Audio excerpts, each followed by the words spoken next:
Regardez ces chiffres que je pointe à l'écran. C'est ce qui arrive quand on investit dans des marchés saturés par, je cite, sécurité. C'est une illusion statistique qui vous coûte des milliers d'euros. Alors oubliez Bordeaux, Lyon, Paris. Le vrai cash flow, la vraie valeur, elle se cache dans des villes que j'appelle les villes fantômes. Vous êtes sur Horizon Immobilier et ici je vous livre les meilleurs conseils pour vous éviter des erreurs coûteuses dans vos futurs investissements.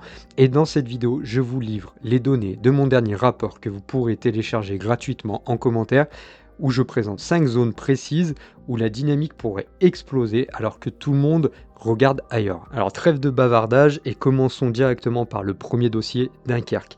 Si vous voyez encore cette ville comme un simple port industriel gris, vous avez vraiment 5 ans de retard au moins, parce qu'en 2026, Dunkerque, c'est plus une ville en déclin, c'est le cœur battant de la Battery Valley européenne.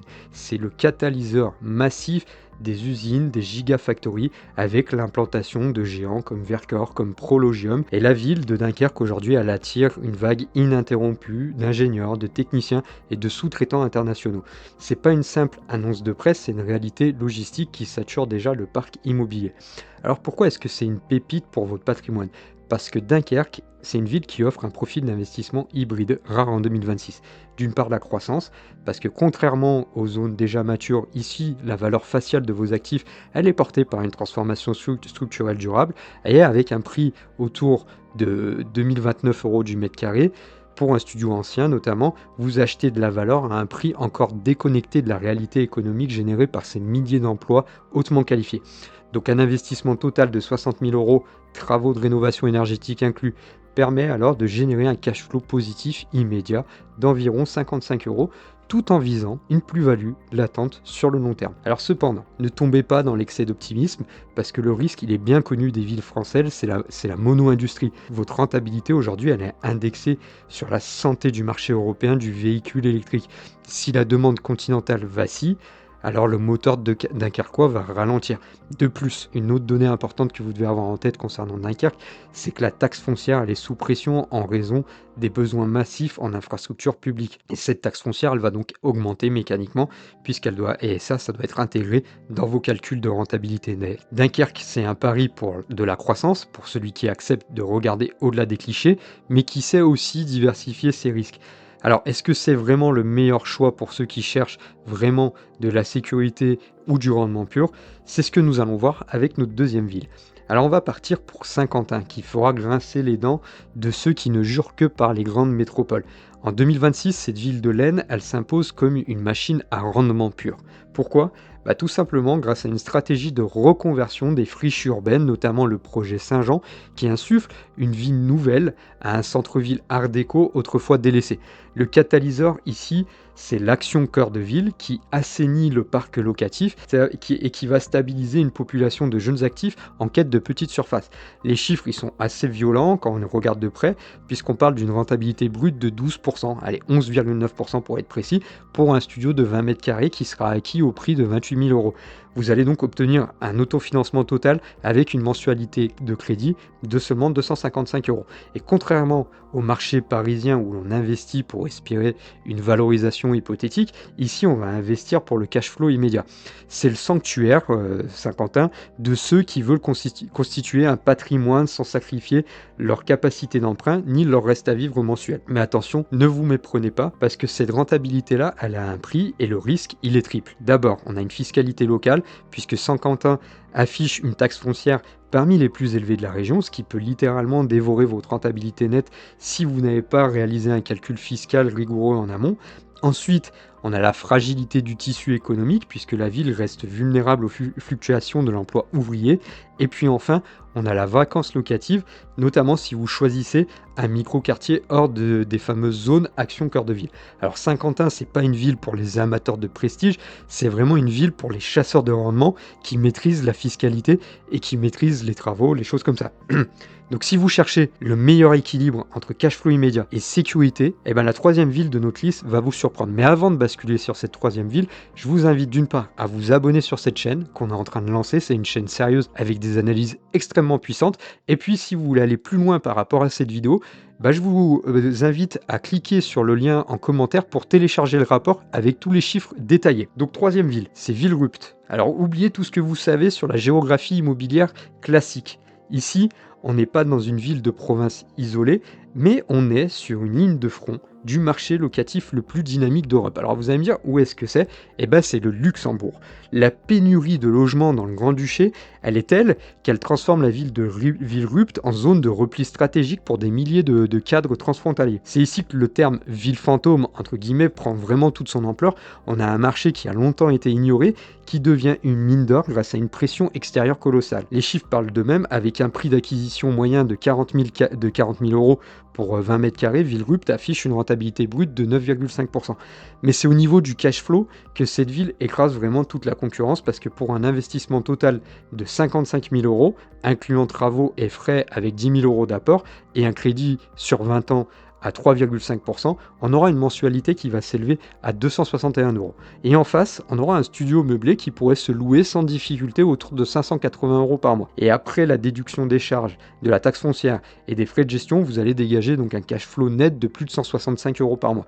C'est à ce jour le meilleur rendement opérationnel de notre rapport et de notre vidéo. Mais ne faites pas l'erreur de croire que cet investissement est sans risque, parce que vos stratégies, elle est ici indexée sur la législation luxembourgeoise. Toute modification fiscale majeure sur le télétravail ou sur le statut des frontaliers pourrait donc fragiliser cette demande assez exceptionnelle. Et par ailleurs, on a une grande partie du bâti ancien qui nécessite une rénovation thermique, qui serait lourde pour éviter notamment les passoires énergétiques. Donc Villerupt, c'est un placement de haut rendement, mais ça va vous exiger une vigilance constante sur l'évolution du droit transfrontalier, mais aussi sur des capacités de rénovation.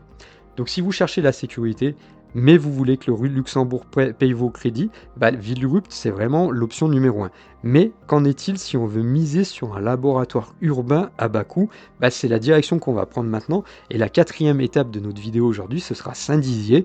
C'est une ville, si vous cherchez un ticket d'entrée ultra faible pour tester notamment votre stratégie de rentabilité. C'est ici qu'il faut regarder, parce que la ville, elle a fait un pari radical pour stopper son déclin. Elle a décidé de se transformer en ville laboratoire grâce à un concept, celui du design actif. Alors qu'est-ce que c'est? L'idée, elle est simple, c'est de réaménager l'espace public pour favoriser le sport, le mouvement et la vie sociale, en attirant ainsi des nouvelles générations de population, mais aussi des télétravailleurs.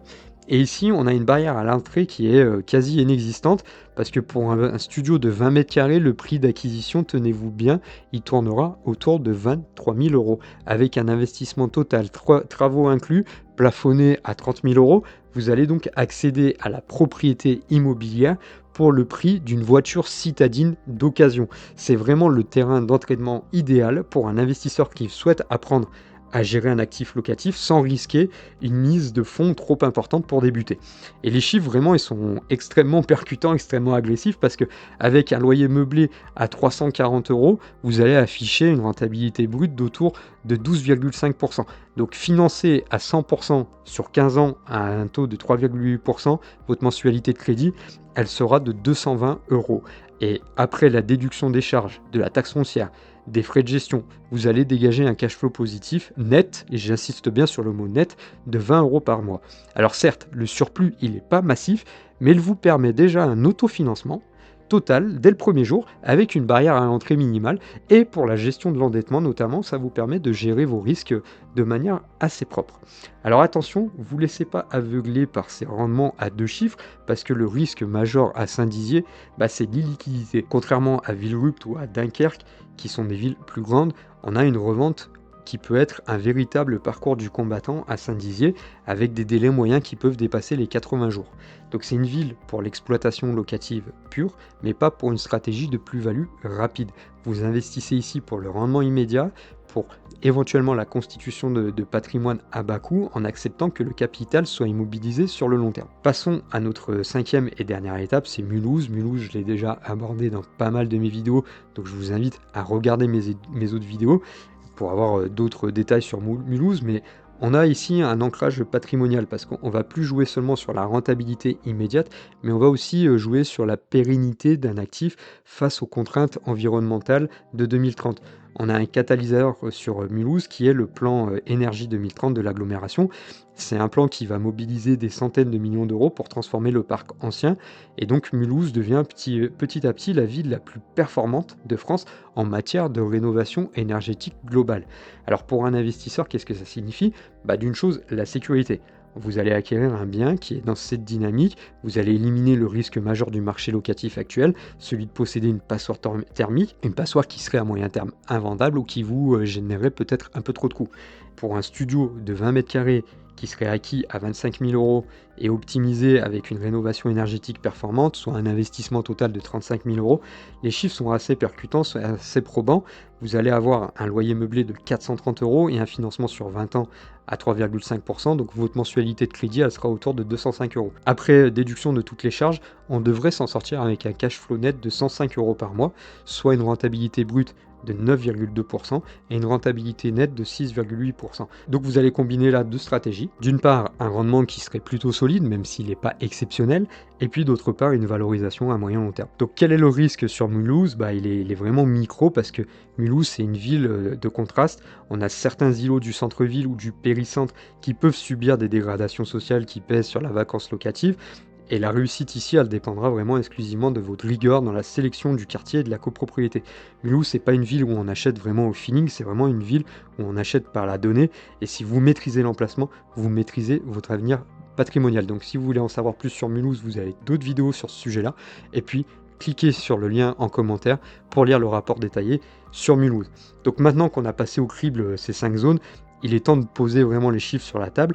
L'erreur classique de l'investisseur débutant ou du cadre pressé qui souhaite un peu investir, c'est de penser gagner du temps avec des outils de simulation basiques.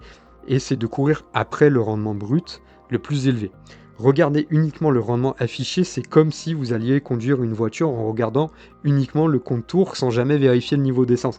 Vous allez finir en panne sèche, fiscalement parlant déjà, et puis aussi sur le plan de l'endettement. Si je vous affiche le petit tableau comparatif issu de mon rapport, entre Saint-Dizier qui affiche une rentabilité brute agressive de 12,5 et une ville comme Dunkerque à 7,2%, la différence, elle se joue pas sur le loyer encaissé, mais sur votre capacité à conserver cet argent après le passage du fisc, des charges de copropriété et des impératifs de rénovation énergétique. La vérité, c'est que l'autofinancement en 2026, c'est plus un hasard ou une aubaine de marché, c'est un exercice vraiment d'ingénierie financière. Et obtenir un cash flow positif comme à Villerupt de plus de 165 euros grâce à la pression frontalière luxembourgeoise, ça n'a strictement rien à voir avec la gestion d'un actif à Saint-Dizier qui vous rapportera 20 euros par mois, où votre rendement sera dopé par un prix d'achat dérisoire mais plombé par une liquidité qui sera plutôt incertaine. Donc si vous cherchez la sécurité patrimoniale, Mulhouse, c'est une ville qui vous offre un ratio rendement-pérennité qui est vraiment imbattable. Si vous cherchez la croissance, il va falloir aller vers Dunkerque. Mais ne vous y trompez pas, et j'insiste sur ce point-là, c'est pas la ville avec le plus fort de rendement, sans auditer toutes les charges annexes dont on vous parle jamais, comme la taxe foncière, les charges de copro. Là, vous exposez vraiment à une bombe fiscale, et une bombe de coûts qui seront difficiles à rembourser. Donc en 2026, et là je vous renvoie vers une autre vidéo, la vidéo à 1200 euros de cash flow où je réponds à un abonné, en 2026, la rentabilité nette, c'est la seule boussole qui va compter. Et si vous pensez que on a des montages complexes, c'est simplement parce que la plupart des vendeurs de rêves que vous pouvez voir sur YouTube sont là pour vous vendre du vent plutôt qu'une vraie stratégie. Moi, je suis là pour vous vendre et vous conseiller sur des vraies stratégies. Donc là, vous n'hésitez pas à me solliciter en commentaire. Je serai ravi de faire le point avec vous, d'étudier le marché avec vous et de vous accompagner dans vos stratégies d'investissement immobilier. Donc on arrive au terme de cette vidéo, vous avez une cartographie assez concrète et précise de 5 marchés en mutation, de 5 villes fantômes, et vous avez les points isolés avec des points aussi, des leviers que les gens ignorent encore parce que ce sont des villes qui sont méprisées en fait. Donc je vais être parfaitement clair, ce que je vous ai présenté ici, c'est des opportunités brutes, basées sur des données de marché, mais l'immobilier à haute valeur ajoutée ne se joue pas forcément que sur le prix d'achat non plus, il se joue aussi sur la précision du montage. Donc il faut choisir la bonne ville, ça c'est 30% du chemin, et puis après les 70%, ils vont dépendre aussi de l'ingénierie financière que vous allez déployer, le choix du régime fiscal, notamment le LMNP ou la SCI à l'IS, le taux d'endettement qui doit être optimisé par rapport à vos revenus, par rapport au montant du bien. Donc tout ça, il faut être vigilant. Et donc n'hésitez pas à me solliciter, on peut travailler ensemble, je serai ravi de vous accompagner. En tous les cas, si vous êtes arrivé au bout de cette vidéo, n'oubliez pas de vous abonner, n'oubliez pas de cliquer sur le petit lien en commentaire où je vous offre le rapport détaillé sur ces 5 villes. Et puis partagez la vidéo idéalement. Je vous remercie d'être arrivé au bout et puis à très bientôt.